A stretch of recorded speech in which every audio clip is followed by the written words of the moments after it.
Hello people watching Mossy's Tech Talk. This is episode 4 and it's about my customized dual screen stands which I built myself in a do-it-your-own project for less than 15 euros. And you see them on the left side in the picture, and the big advantage of these screen stands is you can put the keyboard, you can push it below the screens, and you can push your mouse also below the screen, so you have all your table free for things like food, eating, or maybe writing a letter, or all the things you want to do on your desk while your keyboard is there. And usually you have to take away your keyboard to some different place. Now with these stands you can just push it below the screens and everything is fine.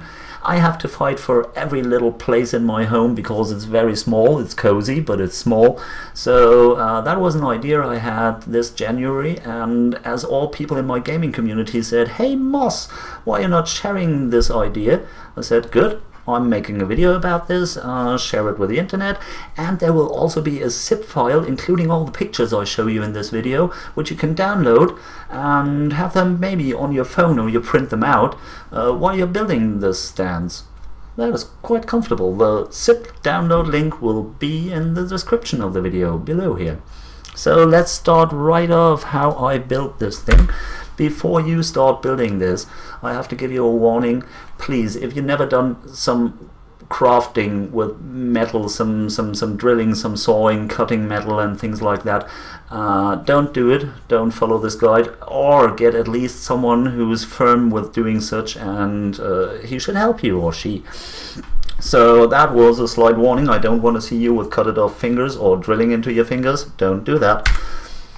This is the screen stands naked, without the keyboard and without the mice, so you can clearly see how it looks. And the next picture is without the screens attached to it. So there's mainly 3 feet which are attached to the table, and 1 bar going from the left to the right crossed attached to the feet. Mainly, that's it. It's really kind of easy. So you need some screwdrivers and a little cutting of the metal bar, and yeah, something to drill would be good to make some holes into the bar. Yep. But before you can start building all this or go into the store and buy that stuff, you have to make sure 2 things. First of all, from the monitors there should be the feet removable. If you can't remove the feet from your monitors, which are already on it, hey, this all doesn't make sense. So we want to get rid of that feet. Try to remove them, like I did in this photo. Yeah, you see clearly the feet are away. Luckily I stored them in the package just to show you how. I was already short before throwing them away. And the second thing you have to check before you start anything is, if does your monitors, your screens, have mounting possibilities, like these 2 holes in the monitor on the back side of the monitor where you can screw screws in. That is necessary to attach your monitors to the stand. So these are the 2 things you should check before going to the store and buy all the stuff. This is one of the feet I have attached to the table. We will get to that later. Here you can clearly see how it's attached to the table. Yeah, that is another thing you should check. Are you allowed to drive screws into your table? Because you have to attach the whole stand to your table by screwing it onto the table. If you're not allowed because it's not your table or something like that, or it's highly worth millions of money, better not do it, because there will be screw holes in the table afterwards.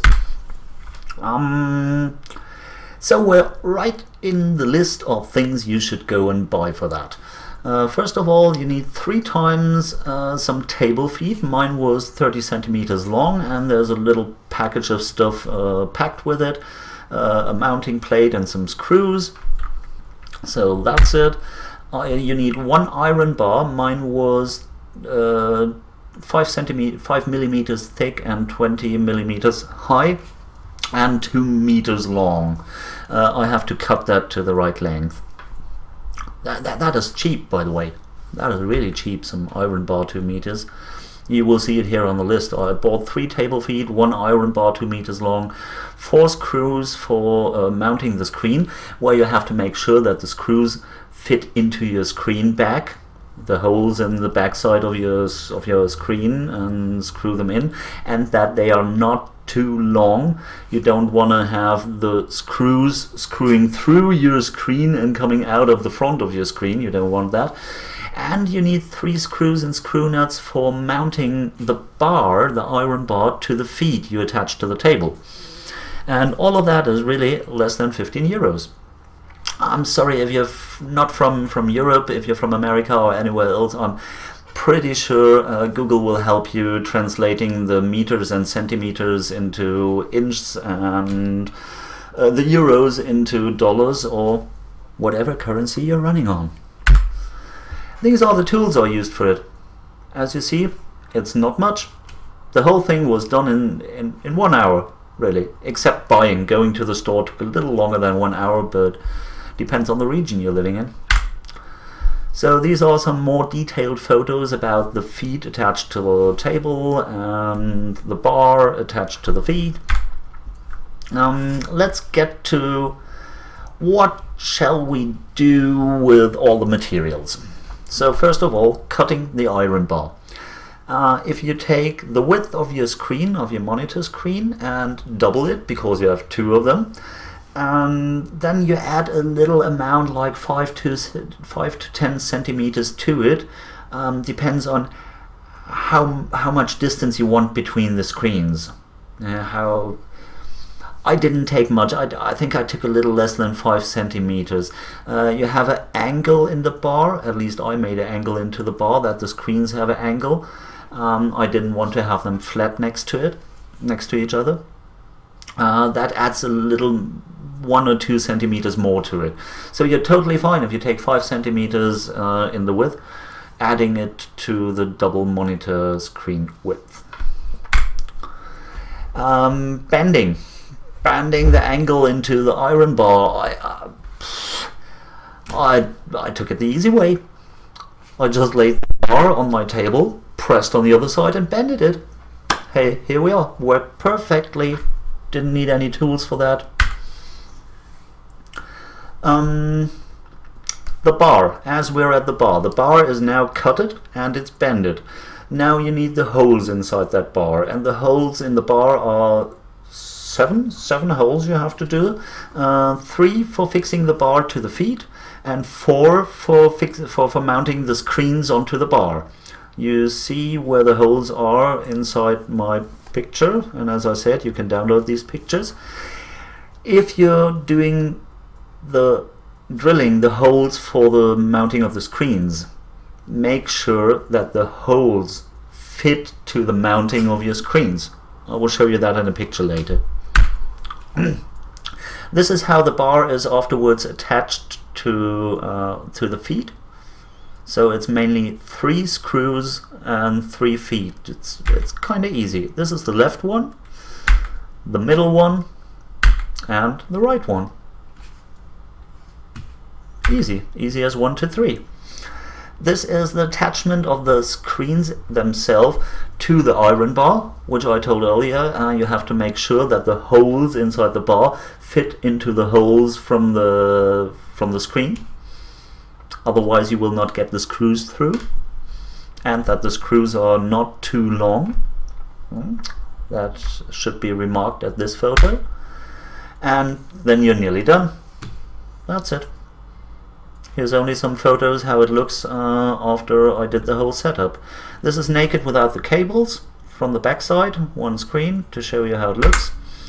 This is some more pictures where I attached the cables to it. It looks very clean from the front. After I did that, it really was... I needed long cables. Yeah. Okay, I went go buying cables. I had one long cable and one I had to buy for an additional 10 euros. But I don't count this to the price of the screen of the screen stand, because you could go without it. And this is all it overall. This is my cozy little gaming corner I have now. There's a third screen with a third PC running on Linux on the right side, but my main screens you see with these stands for less than 15 euros. So, first of all, if you liked what you saw, please subscribe. There's a subscribing button appearing now below me. Second, if you want to download the zip, there's a download link given in the descriptions.